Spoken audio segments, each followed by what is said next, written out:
Agora nós vamos falar de saúde, principalmente da saúde dos olhos. O nistagmo é uma doença oftalmológica que resulta em movimentos involuntários dos olhos. Sobre isso, nós conversamos agora com o Dr. Cláudio Luiz Lotenberg, que é presidente do Instituto Coalizão Saúde e do Conselho do Hospital Albert Einstein. Bom dia, Dr. Cláudio, muito bem-vindo à Jovem Pan News. Bom dia, é um prazer estar com vocês da Jovem Pan nesta manhã. Prazer é nosso em recebê-lo, Dr. Cláudio. Eu gostaria que você explicasse para a gente um pouco sobre o que é o nistagmo, quais são os tipos existentes e como é a visão de quem tem essa condição. O nistagmo são movimentos involuntários e repetitivos dos olhos, resultando muitas vezes numa redução da acuidade visual. E pode ter de várias formas. Eles podem ser mais fortes, podem ser menos fortes e pode ser da direção vertical, horizontal e até mesmo rotatória. Na realidade, existe uma série de causas que levam ao nistagmo. Então, catarata congênita, inflamação do ouvido interno, albinismo, miopia, astigmatismo alto, portanto, são fatores que podem desencadear o nistagmo. Até mesmo determinadas medicações no tratamento da epilepsia, por exemplo, também podem levar ao nistagmo. O nistagmo, na verdade, é uma manifestação de uma causa subjacente que faz com que os olhos, portanto, apresentem esse tipo de movimentação, como que buscando um ponto de fixação para poder aprimorar a qualidade visual. Eu estava pesquisando aqui, doutor, muito bom dia. Então, isso também pode provocar sensibilidade à luz, tontura, dificuldade para enxergar no escuro, torcicolo, inclinação demasiada da cabeça e do pescoço. Esses também são alguns sintomas que essa doença pode provocar no ser humano?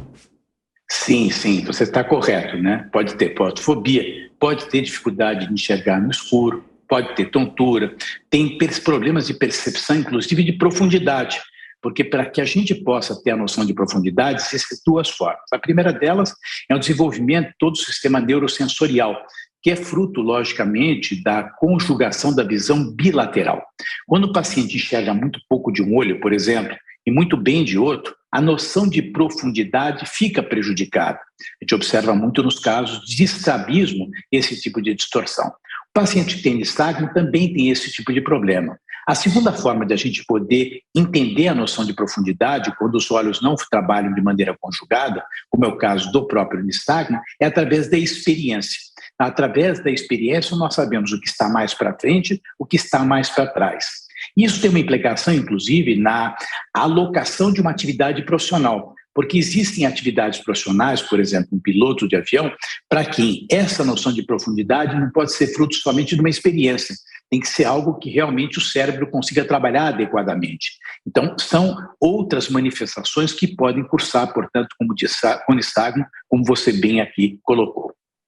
Cláudio, quem tem nistagmo pode dirigir? E também eu gostaria de saber se essa doença tem cura.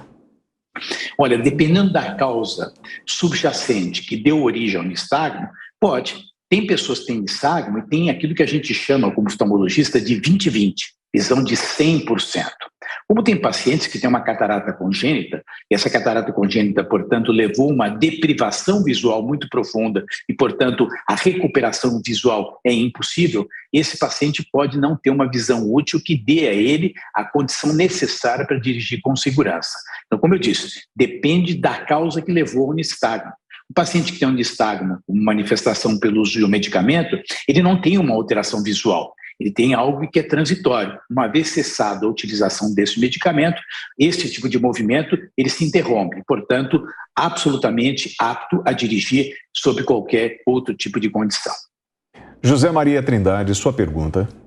Eu queria perguntar ao doutor sobre o nistagmo, mas também sobre a formação da visão. Hoje, a gente vê no dia a dia, doutor, que crianças, até de meses e um ano, têm acesso às telas, né? Que é a grande questão, a grande dúvida, as telas. Estamos falando de celulares, de tablets em geral. Isso, de alguma forma, interfere na formação da visão? Doutor, pode provocar algum tipo de danos na visão? Muito boa a sua pergunta, Zé Maria. Para variar, você sempre em frente e proativo.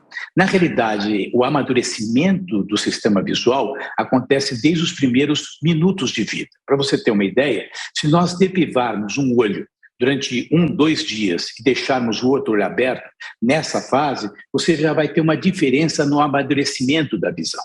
Estímulos como esses que você cita, a utilização de telas, o tempo todo a manipulação dos jovens junto ao computador, isso não tem uma implicação no sistema visual. O que nós sabemos é que a utilização dos recursos visuais para perto, maiormente no movimento em que os olhos ainda estão crescendo, quando são crianças, isso estimularia a progressão dos quadros de miopia, mas não tem qualquer tipo de alteração que possa prejudicar a visão. Agora, a grande verdade é que nós temos que incentivar e cada vez mais que as crianças sejam examinadas precocemente. Por quê? Porque a visão, além daquilo que a gente observou mais recentemente, talvez não seja nem tão relevante em termos epidemiológicos, que foi a questão do retinoblastoma.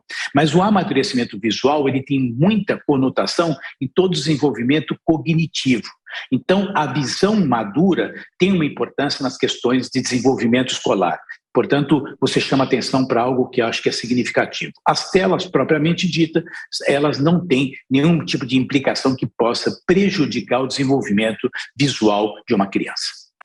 Doutor, e como eu vou diagnosticar esse nistagmo?